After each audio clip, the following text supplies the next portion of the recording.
আপনারা নিশ্চয়ই বিখ্যাত রাশিয়ান লেখক ফিওদর দস্তয়েভস্কির নাম শুনেছেন। মানে তাকে সর্বকালের সেরা লেখকদের মধ্যে একজন ধরা হয়, রাশিয়ান লেখক ফিওদর দস্তয়েভস্কি। তো তার সর্বশেষ যে লেখাটি উপন্যাস, সেটার নাম হলো দ্য ব্রাদার্স কারামাজভ।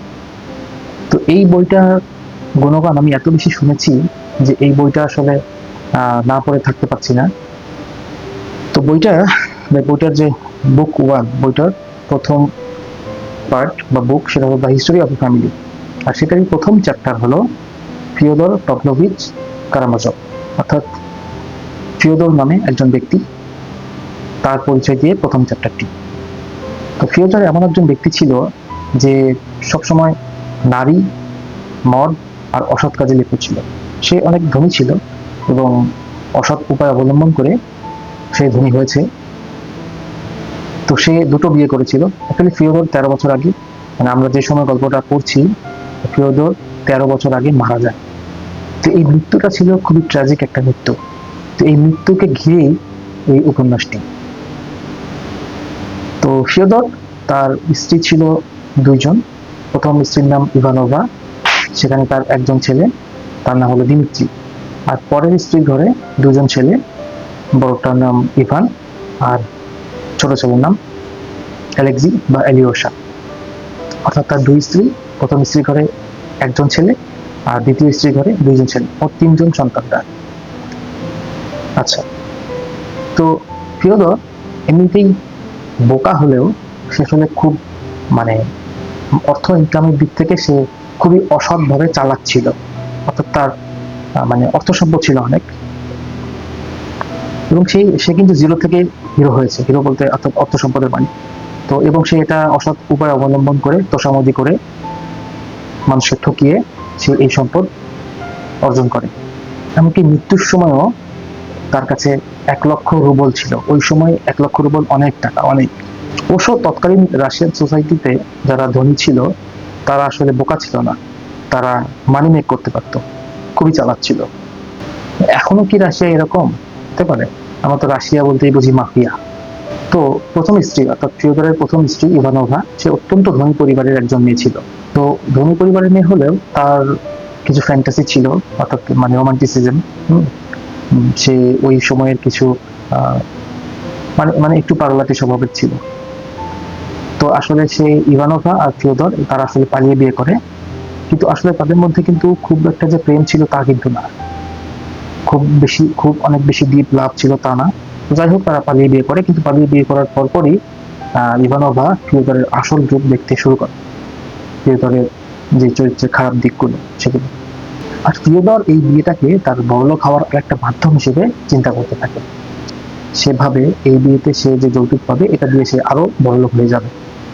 যদিও ফিওদর নারী লোভী ছিল, কিন্তু অদ্ভুতভাবে তার স্ত্রীর প্রতি তার তেমন কোনো আকর্ষণ ছিল না। সে শুধু এই বিয়েটাকে একটা ধনী হওয়ার মাধ্যম হিসেবেই বেছে নিতে চেয়েছিল। তো যাই হোক, তারা পালিয়ে বিয়ে করলো। ইভানোভার পরিবার এই বিয়েটা মেনে নিল এবং তার ফিওদরকে যে যৌতুক দেওয়ার কথা সেটা দিয়ে দিল। কিন্তু সংসার শুরু করার শুরু থেকেই তাদের মধ্যে ঝগড়া হতে থাকলো। ফিওদর 25,000 রুবল যৌতুক হিসেবে পেয়েছিল। তো যাই হোক, তাদের আসলে এই নিরন্তর ঝগড়াঝাটি করতে করতে তাদের খুব সংসার বেশি দিন টিকলো না, এবং মানে ইভানোভা ফিওদরের সংসারে অতিষ্ঠ হয়ে উঠলো। তো ইভানোভা এখান থেকে বের হওয়ার একটা রাস্তা খুঁজতে লাগলো, এবং ফিওদর ওই 25,000 রুবল সেটার পরও আরো অনেক কিছু নেওয়ার জন্য ইভানোভাকে পেশা দিতে লাগলো। ইভানোভা ছেড়ে দিল, সে আসলে ঘৃণায় আর পেরিয়ে উঠছিল না ফিওদরের সাথে। যদিও তাদের এই সংসারে একটা মানে গুজব ছিল যে ইভানোভাই আসলে ফিওদরকে মারতো মাঝে মাঝে। তো শেষ পর্যন্ত ইভানোভা যেটা করলো, তাদের একমাত্র সন্তান, একমাত্র ছেলে, 3 বছরের মিতিয়া, তাকে রেখে, ফিওদরের কাছে রেখে, সে ইভানোভা তার একজন স্টুডেন্টের সঙ্গে সেন্ট পিটার্সবার্গ, অর্থাৎ রাশিয়ার একটা শহর, রাশিয়ার দ্বিতীয় বৃহত্তম শহর, সেখানে পালিয়ে গেল। যদিও কোথায় পালিয়ে গিয়েছে এটা প্রথমে ফিওদর জানতো না। এখন ইভানোভা পালিয়ে যাওয়ার ফলে ফিওদর কিন্তু খুশি হলো। সে খুব দ্রুত তার বাসার আগে একটা হ্যারেম বানিয়ে ফেললো। হ্যারেম বলতে আরো অন্যান্য মেয়ে নিয়ে আসলো এবং মদ এবং পার্টিতে সে মেতে উঠলো। এবং সে রাস্তাঘাটে যাকেই পায় তাকেই সে তার স্ত্রীর বদনাম বলতে থাকলো, এবং সে বলতে থাকলো যে সে আসলে কিভাবে নিপীড়িত হয়েছে, তার দুঃখের গল্প করতে লাগলো, এবং দুঃখের গল্পগুলো করতে করতে সে হাসতে লাগলো। মানুষ ভাবতে লাগলো এই আসলে কি মজা নিচ্ছে নাকি, আসলে কি সে দুঃখ পেয়েছে নাকি তার জন্য ভালো হয়েছে। সে আসলে নিজেই নিজেকে জোকারে পরিণত করলো ফিওদর। এখন যিনি গল্প বিবৃত করছেন তার মতে এটা ফিওদরের সিম্পলিসিটি বা সরলতাও হতে পারে, মেবি। তো অবশেষে অনেকদিন পর ফিওদর জানতে পারলো যে ইভানোভা সেন্ট পিটার্সবার্গে তার ওই যার সঙ্গে পালিয়ে গেছে তার সঙ্গে ওখানে গিয়ে সে মুক্ত হয়ে গেছে। তো এখন ফিওদর তো খুবই খারাপ মানুষ, সে এরপরও ইভানোভাকে পীড়া দিবে। তো সেই ইভানোভার খুঁজে সেন্ট পিটার্সবার্গে যাওয়ার জন্য রওনা দিল, যদিও সে জানে না যে সে গিয়ে আসলে কি করবে। তো তো রওনা দিবে ওই সময় নিউজ আসলো ইভানোভার পরিবার থেকে যে আসলে ইভানোভা ওখানে মারা গিয়েছে। সেটা টাইফাস নামে একটা জ্বর, সেই জ্বরে অথবা অনাহারে মারা গিয়েছে। ফিওদর যখন এটা জানতে পারে তখন সে মাতাল ছিল, এবং ওই অবস্থায় সে খুশিতে নাচতে নাচতে রাস্তায় নেমে আসে, এবং সে উল্লাস করতে থাকে এবং সে বলতে থাকে থ্যাংক গড আমাকে বাঁচিয়ে দিলা। আবার আরেকটা বর্ণনায় দেখা যায় যে ফিওদর আসলে আবার কাঁদতে শুরু করে। তো মেবি দুটো বর্ণনাই হয়তো সঠিক, কারণ সে হয়তো একদিক দিয়ে ভেবেছিল যে আমি ইভানোভার থেকে মুক্তি পেলাম, আবার এটা ভেবেও সে কাঁদতে শুরু করলো যে ইভানোভার প্রতি তার কিছুটা হলেও তো মায়া ছিল, সে তার প্রতি হয়তো কোনো কারণে কষ্ট অনুভব করতে লাগলো। অর্থাৎ এখানে মানব চরিত্রের যে দ্বিমুখী দিক, মানে আমরা যে মাঝে মাঝে একই সঙ্গে কোনো ঘটনায় খুশি এবং দুঃখ পাই, সেটাই ফিওদর দস্তয়েভস্কি বোঝাতে চেয়েছেন।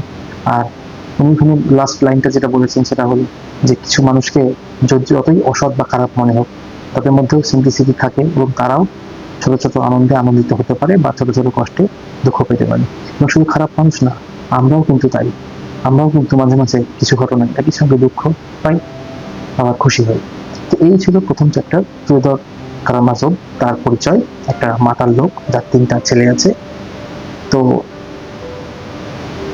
এরপর আমরা পরবর্তী চ্যাপ্টারগুলো নিয়ে আলোচনা করব। আর দ্য ব্রাদার্স কারামাজভ এটা আসলে পৃথিবী বিখ্যাত একটা উপন্যাস, তো এই জন্য এই উপন্যাসটা আমি আলোচনা করা শুরু করলাম। তো সেকেন্ড চ্যাপ্টারের জন্য আপনারা প্লিজ একটু অপেক্ষা করবেন, সেকেন্ড চ্যাপ্টার এরপর নিয়ে আসবো। Thank you.